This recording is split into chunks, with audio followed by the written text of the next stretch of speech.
Hello, and you're watching Claptrap. We are back again, and interesting facts. And in fact, I'll start this video with a small request. Please subscribe to the channel and also press the bell icon. That's the way you can support us, because we really entail a lot of pain making these videos, and we try to figure out interesting information. Like in this video, Hygiene Home by Mike Viking is one of the biggest authors from Scandinavian countries, and he has written this book. This book particularly talks about happiness, talks about the connection between happiness and our lifestyle, interior and happiness. Indirectly, it talks about this. I was reading this book and it provoked me to pass on this message to all my Claptrap family members, that interior design or home or your space you live in or you work in is not just a space for your utility. It doesn't talk about your lifestyle only. So it's a combination of both. So whenever you are working in a space, you should remember this environment you are in, the house you are living in, is going to cause some kind of direct or indirect impact on your emotions, your thought process, your creativity, your productivity, and all that. Generally in India, if you get to see, unfortunately, we have been following this, especially in the mid-segment market.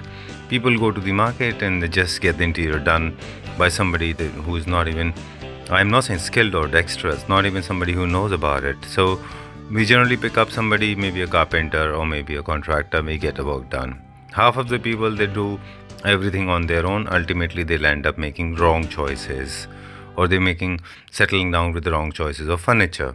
Likewise, this furniture, that again is a part of your interior design. It serves not only utility, but also it serves a lot of lifestyle co-show in your life as well.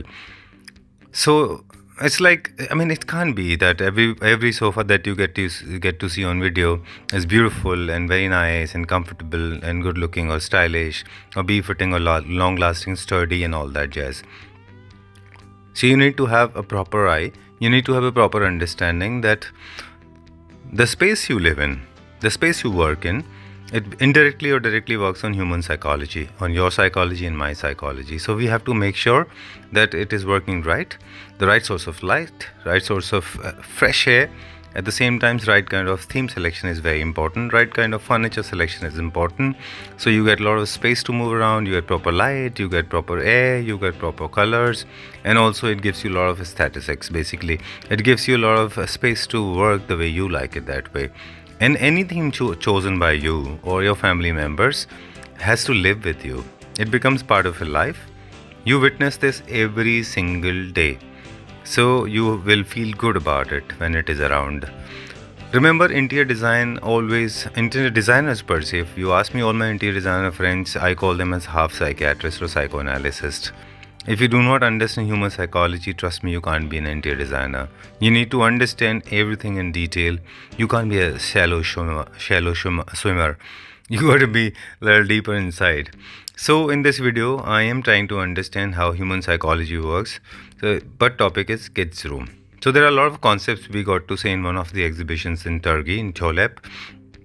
And this exhibition had beautiful display of these children segment. So whenever you're choosing something, remember this furniture unit, these objects, art pieces, it is working on your kids. It is working on your psychology and on your kids' psychology as well. The safety, security, the mental growth, their understanding with the time, their understanding with themselves is important. So there are certain rules to follow when it comes to creating space for your children. Right from neonates are generally with parents, to toddlers, to adolescent, to lads, boys and girls. On the basis of their age, you define their interior design, you define their furniture units, and on the basis of gender also. Like for example, if you see the first priority that comes to the size, the scale the child is going to use, because over the period of time when they catch up height, they catch up growth, they may not be using it for a very long. So you have to understand that they should be usable at least for 3-4 years. Talking about colors, like specifically in this demonstration, especially in this setup, they have used very nice pastel pink and without making it look like very pinky. So they have used very light peach pink and with white. Of course, it goes for girls. So this is the color palette. Color plays an interesting impact on human psychology. Like blue is the color of loyalty, pink is for the tenderness, yellow is the creativity. Likewise, these are the colors are chosen.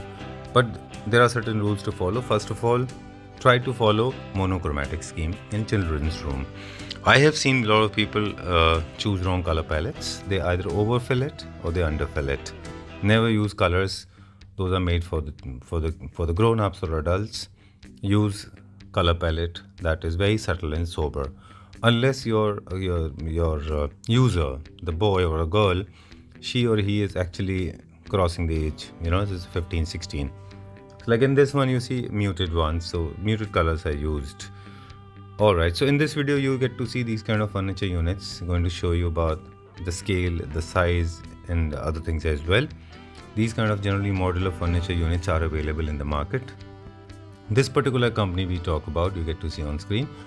They make these kind of modular furniture units and they pack it in a box and send it to you. You can design it, but our focus is going to be on the creative side. So first of all, the color palette. Choose the right palette. Do not mix too many colors, because when you mix too many colors, this will create a lot of distortion in the mind of your child, because it works it doesn't work bilaterally, it works unilaterally. So a kid, who's not 18, 17, they should not be disturbed with too many colors. So there will be no deviation from the main topic. Main topic is understanding, learning and getting emotionally connected with the space. So choose one single color, preferably.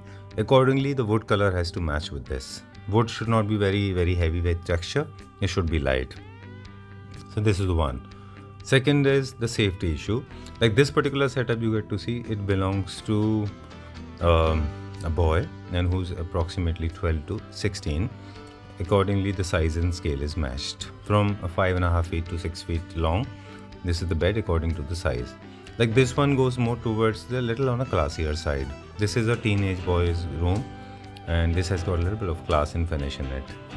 We'll talk about accessories and other part as well, because interior design is different and interior styling is totally different. We will talk about that as well.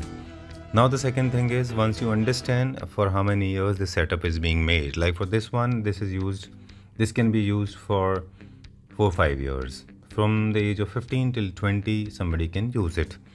Modular units, now we'll talk about the modular units. These modular units are made in a certain way that they can be remoduled according to your time. As the time will lapse or will pass by, you can remodule them, or you can change the shape. You can module them according to the need of the hour.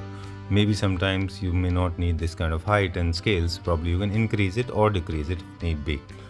This one, if we talk about, is a cradle. And it's a very interesting piece of cradle. This is for neonates, those who are from like few days old till the toddlers. This has got couple of interesting elements. We'll talk about the storage as well. Like this has got storage below and this has got storage above as well. Everything is safe, secured, no polish, there's no bacterial growth on this material. So you have to make sure that the kind of textile is used, the kind of wood is used, the kind of polish is used, it should be free from bacteria. It's easy to maintain, easy to use. This interesting feature is this cradle actually shakes and will keep your child little in the slumber for a very long period of time, because it shakes it for a long time.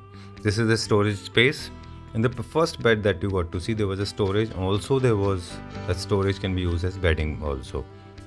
Now comes the number of units that you require. Besides a good bed, you need to have a wardrobe, you need to have a side unit, you need to have a study table, you need to have a storage for books.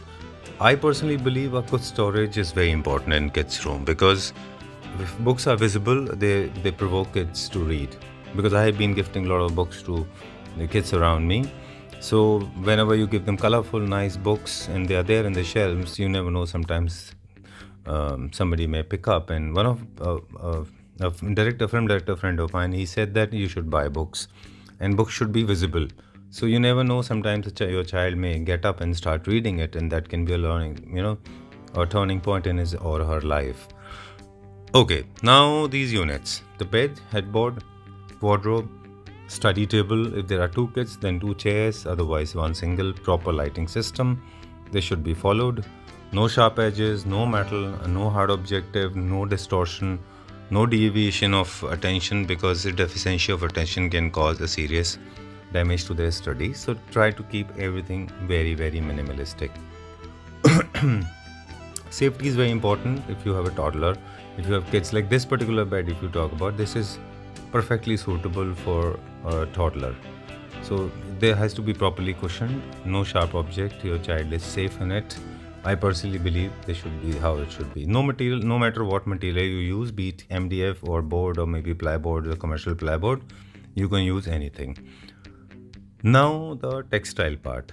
Textile plays an important role. Please, it's not that adults don't do it for themselves, and people actually ignore that kids, they're very sensitive towards certain colors and skins. Colors and textures. So make sure that you're not buying a cheap fabric. That it should be cotton, 100% pure cotton to match with it. Interesting facts: when you are buying a bedsheet, that is, if it is large size, you can cut that bedsheet into 2, and you can use that as a bed cover as well. So it creates a beautiful harmony between your bedsheet and bed covers as well. You can use the same bedsheet because kids don't roughly handle cushions if they're kept apart. So you can make pillow out of this. That's how you can create an interesting thing, because size of a bedsheet of an adult is more than 660-6.5. But for kids you need half of it. I think it was beautiful. कैसा लगा आपको? बहुत अच्छा, बहुत बढ़िया। India में बहुत कम लोग बनाते हैं इसको। बिल्कुल सर। एक चीज़ और भी है, हिंदुस्तान में ना लोग सोचते हैं कि बच्चे बड़े हो जाते हैं तो फिर उनके बाद वो फर्नीचर बेकार होता है। ये भी बहुत बड़ी वजह है। नहीं, ये सीजन सोचना नहीं चाहिए। सब कुछ करता है बच्चों के लिए, ठीक है ना? ठीक बात है। और कलर्स जो है बच्चों को बहुत सिखाते हैं। हाँ, ठीक है ना? ये एक बच्चे को इंडिपेंडेंट रहना सिखाते हैं। ठीक बात है, अगर आप पूरा कॉन्सेप्ट रखते हैं उनको, और एक डिसिप्लिन भी डेवलप होता है उनमें, राइट? चलिए ठीक है। अगर कुछ डिटेल चाहिए हमारे व्यूअर्स को, अगर वो चाहते हैं कि कुछ उन्हें मिल जाए, तो फिर हम आपसे कांटेक्ट कर सकते हैं, आप उनकी हेल्प करिएगा, right? Thank you very much.